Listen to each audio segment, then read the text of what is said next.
Assalamualaikum warahmatullahi wabarakatuh. Selamat datang di segmen rangkuman dan kali ini kita akan membahas mata pelajaran Ilmu Pengetahuan Sosial atau IPS untuk kelas 8 bab 1 yaitu yang berjudul Kondisi Geografis dan Pelestarian Sumber Daya Alam. Karena bab ini banyak subbabnya yaitu ada 5, maka untuk video ini kita akan membahas bagian A dan juga bagian B, yaitu tentang keragaman alam Indonesia dan juga pemanfaatan sumber daya alam. Tentang keragaman alam Indonesia, manusia sangat tergantung kepada kondisi alam lingkungan tempat tinggal, di mana kehidupan manusia di daerah pegunungan tentu berbeda dengan di daerah dataran tinggi ataupun di daerah dataran rendah. Lalu bagaimana proses geografis akan mempengaruhi keragaman alam Indonesia? Pada gambar kita bisa melihat ada kondisi alam yang berbeda, ada di daerah pegunungan, kemudian di tepi pantai, kemudian di daerah pertambangan, maka itu tentunya akan mempengaruhi keragaman alam yang ada di Indonesia. Kemudian kita akan membahas tentang letak dan luas. Letak suatu negara ditinjau secara 3 hal, yaitu secara geografis, secara astronomis, dan secara geologis. Letak geografis adalah posisi suatu wilayah berdasarkan kenyataan di permukaan bumi. Berdasarkan letak geografisnya, maka Indonesia terletak di antara 2 benua, yaitu benua Asia dan benua Australia, serta berada di antara 2 samudra, yaitu Samudra Hindia dan juga Samudra Pasifik. Indonesia merupakan negara terluas di Asia Tenggara, dan Indonesia adalah negara kepulauan terbesar di dunia, di mana luas daratan Indonesia itu sebesar 1.910.932,37 km persegi. Dan lautan Indonesia mencapai 5,8 juta kilometer persegi. Kemudian kita akan membahas tentang letak astronomis. Berdasarkan letak astronomis, yaitu letak berdasarkan garis lintang dan garis bujur, maka Indonesia berada pada 6 derajat lintang utara sampai 11 derajat lintang selatan dan 95 derajat bujur timur sampai 141 derajat bujur timur.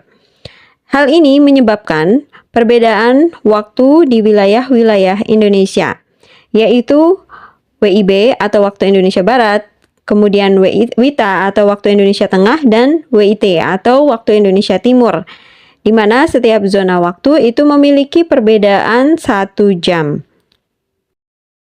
Letak geologis. Letak geologis adalah posisi suatu wilayah yang didasarkan pada struktur geologi atau susunan batuan di sekitarnya. Dan secara geologis, Indonesia ini dilalui oleh 2 jalur pegunungan dunia, yaitu Sirkum Pasifik dan Sirkum Mediterania. Hal ini menyebabkan Indonesia memiliki banyak gunung api aktif yang menjadikan tanah Indonesia subur. Jumlah gunung aktif di Indonesia ada sekitar 127 gunung api. Maka proses geografis selanjutnya yang mempengaruhi keragaman alam Indonesia adalah cuaca dan iklim. Cuaca adalah kondisi rata-rata udara pada saat tertentu di suatu wilayah yang relatif sempit dalam waktu yang singkat. Sedangkan iklim adalah kondisi cuaca rata-rata tahunan pada suatu wilayah yang luas. Adapun unsur-unsur cuaca dan iklim adalah penyinaran matahari, kemudian suhu udara, kelembaban udara, angin, hujan. Nah, iklim berpengaruh dalam kehidupan manusia, terutama dalam sektor pertanian. Dan Indonesia memiliki iklim tropis yang memiliki 2 musim, yaitu musim hujan dan juga musim kemarau. Tanaman tropis memiliki banyak varietas yang kaya akan hidrat arang, terutama tanaman bahan makanan pokok. Adapun pengaruh unsur-unsur iklim terhadap tanaman, diantaranya adalah penyinaran matahari ini akan mempengaruhi fotosintesis tanaman dan tentunya dapat meningkatkan suhu udara. Sedangkan suhu itu akan mengurangi kadar air sehingga cenderung menjadi kering. Adapun kelembapan, pengaruhnya adalah akan membatasi hilangnya air. Sedangkan angin itu akan membantu proses penyerbukan secara alami serta mengurangi kadar air. Nah, sedangkan hujan itu akan meningkatkan kadar air serta akan mengikis tanah. Selanjutnya kita akan membahas bagaimana proses geografis mempengaruhi keragaman sosial budaya. Jadi, keragaman sosial budaya itu menyangkut aspek budaya yang dapat mempengaruhi interaksi individu dengan orang lain yang meliputi perbedaan nilai-nilai, norma, kepercayaan, pengetahuan, tradisi, dan adat istiadat yang unik pada setiap masyarakat. Nah, adanya keragaman budaya di Indonesia itu dipengaruhi oleh faktor geografis, seperti isolasi geografis, kemudian kondisi iklim, dan letak geografis. Ini akan kita bahas satu persatu. Isolasi geografis. Yang dimaksud dengan isolasi geografis ini mengacu pada pemisahan spasial atau ruang di antara kelompok masyarakat yang dipisahkan oleh penghalang berupa bentang alam fisik seperti gunung dan juga laut. Indonesia adalah negara kepulauan, di mana lautan yang menjadi isolasi alam antar kelompok. Keterbatasan teknologi di bidang perkapalan pada waktu dulu menyebabkan mereka berpindah dari satu pulau ke pulau yang lain. Kemudian iklim. Indonesia diwarnai oleh iklim yang beragam. Perbedaan ketinggian tempat akan menghasilkan perbedaan suhu yang signifikan. Masyarakat pesisir pantai utara Jawa bermata pencaharian sebagai nelayan, sedangkan masyarakat pegunungan umumnya akan bermata pencaharian sebagai petani. Begitupun arsitektur rumah tradisional Indonesia hampir semua dibangun di atas panggung. Letak geografis. Bagaimana letak geografis mempengaruhi keragaman sosial budaya? Letak geografis Indonesia yang strategis akan menyebabkan Indonesia banyak dilalui oleh bangsa asing yang melintasi Selat Malaka sebagai penghubung antara belahan bumi bagian barat dan timur, sehingga meningkatkan peluang terjadinya pertukaran kebudayaan secara tidak langsung. Subbab berikutnya yang akan kita bahas adalah tentang pemanfaatan sumber daya alam. Pengertian sumber daya alam. Sumber daya alam adalah segala sesuatu yang ada di permukaan bumi dan dimanfaatkan untuk memenuhi kebutuhan manusia. Adapun pembagian sumber daya alam, maka bisa dibagi, yang pertama adalah berdasarkan sifat kelestariannya, dibagi menjadi dua, yaitu sumber daya alam terbarukan atau dapat diperbaharui, atau renewable resources, di mana contohnya ini adalah air, tanah, kemudian hutan. Kemudian yang kedua adalah sumber daya alam yang tidak terbarukan atau tidak dapat diperbarui atau unrenewable resources. Contohnya itu adalah minyak bumi, kemudian adalah batu bara.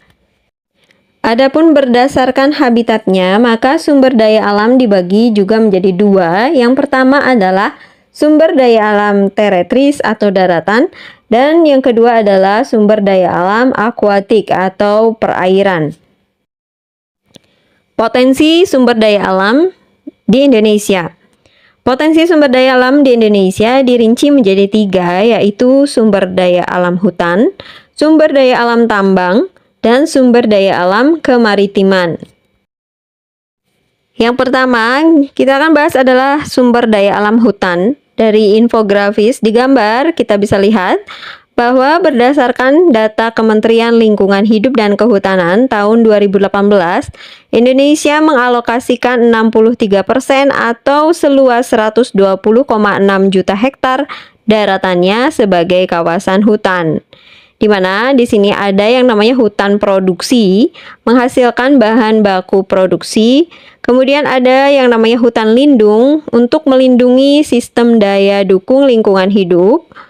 Juga ada hutan konservasi Fungsi pokoknya adalah sebagai pelestarian keanekaragaman tumbuhan dan satwa serta ekosistemnya.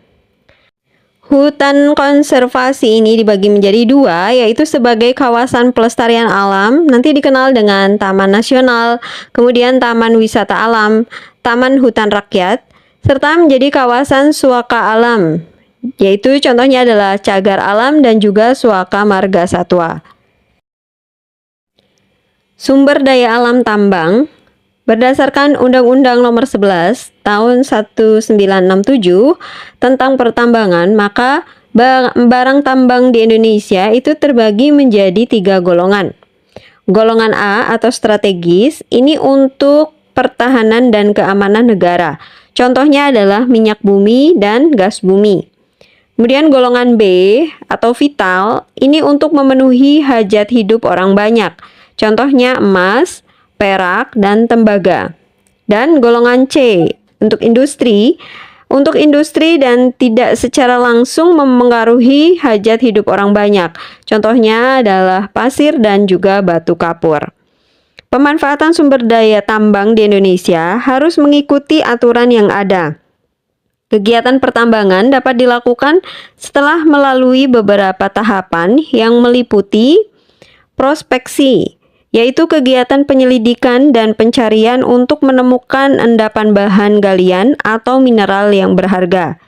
Kemudian selanjutnya adalah eksplorasi, adalah kegiatan untuk mengetahui ukuran, bentuk, posisi, kadar rata-rata, dan besarnya cadangan dari endapan bahan galian atau mineral yang telah ditemukan. Selanjutnya adalah eksploitasi, yaitu kegiatan penambangan yang meliputi aktivitas pengambilan dan pengangkutan endapan, bahan galian atau mineral berharga sampai ke tempat penimbunan dan pengolahan. Dan yang terakhir adalah pengolahan, yaitu aktivitas untuk memurnikan atau meninggikan maksudnya kadar bahan galian dengan jalan memisahkan mineral berharga dan yang tidak berharga. Sumber daya alam kemaritiman. Berdasarkan laporan kinerja Kemenko Kemaritiman tahun 2018, Laut Indonesia menyimpan 37% spesies sumber daya hayati dunia, 17,95% terumbu karang dunia, 30% hutan bakau dan padang lamun. Berikut ada beberapa potensi sumber daya alam kemaritiman Indonesia adalah perikanan yang terdiri dari perikanan tradisional dan juga perikanan modern. Kemudian energi kelautan yang terdiri dari energi gelombang, pasang surut, arus laut, dan juga panas laut, serta wisata bahari berupa olahraga air seperti berenang, memancing, menyelam, snorkeling, dan juga fotografi di bawah laut. Kita bisa melihat bahwa 12,55 juta hektar itu potensi budidaya laut.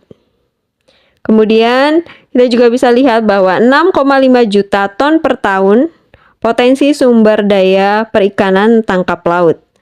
2,96 juta hektar potensi perikanan budidaya payau, 8.500 spesies ikan yang merupakan 37% dari spesies ikan di dunia. Ada 555 spesies rumput laut serta 950 spesies biota terumbu karang. Jadi Indonesia memiliki keragaman dan juga sumber daya alam kemaritiman yang kaya sekali. Itulah tadi rangkuman untuk mata pelajaran IPS kelas 8 bab pertama bagian 1. Sampai jumpa di video yang lain. Wassalamualaikum warahmatullahi wabarakatuh.